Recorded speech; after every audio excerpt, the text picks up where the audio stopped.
provável que tenha pessoas que tenham dons espirituais e não são espirituais. Olha só que coisa interessante. Professor Eduardo, muito obrigado por essa resposta.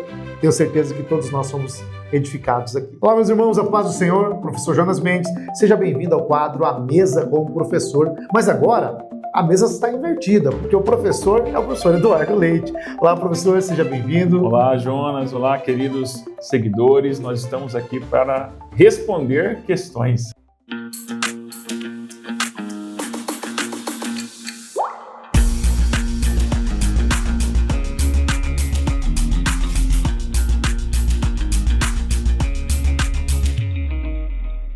Ótimo. Eu tenho uma questão aqui que me incomoda, professor.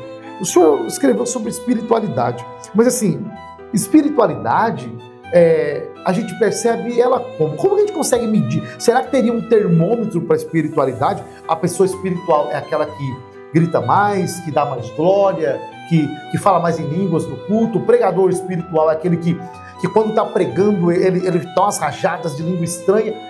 Como que a gente mede isso? Aquele irmão quietinho, ele não é espiritual, né, professor? É interessante essa pergunta, porque a gente pode começar perguntando, fazendo uma outra pergunta. O autista ou aquela pessoa que tem um grau mais elevado de algum tipo de dificuldade neurológica, ela não pode ser espiritual se a gente considerar que a espiritualidade é alguém que fala muito alto, que tem algumas vezes grita bastante na igreja, dá um glória bem alto, fala línguas estranhas. E essa pessoa que tem uma personalidade um tanto acanhada, com dificuldades, ela não poderia ser espiritual então? Bom, a partir disso aí, a gente já começa a entender que na verdade não se trata desses aspectos exteriores à adoração, e sim aspectos interiores, que vai ser refletido em comportamentos. Então, a espiritualidade cristã é o reflexo do encontro que eu tive com Jesus que atinge o outro. Eu encontrei com Jesus, ele me transformou de tal forma que me amou e me mandou amar o outro como fui amado. Então, nisso, eu vou saber se sou espiritual ou não quando o outro disser que viu Jesus em mim. É no gesto, é no tratamento, é na receptividade, é no socorro.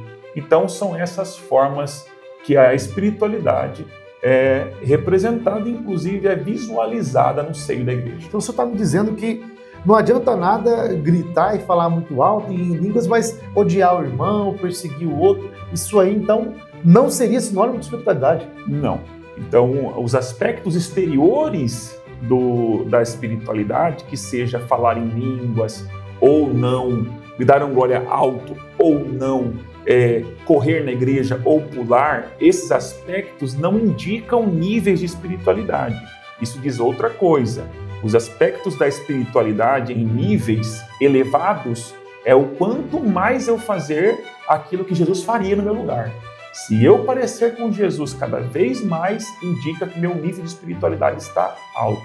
Muito embora a gente pode discutir as razões pelas quais eu faço, mas aí é muito particular e só Deus vai saber, mas esses serviços que eu estou trabalhando, valendo na igreja, esses serviços que eu estou praticando ao outro diz muito sobre a minha espiritualidade. E não aos aspectos exteriores, como os dons espirituais, por exemplo. Então, é provável que tenha pessoas que tenham dons espirituais e não são espirituais.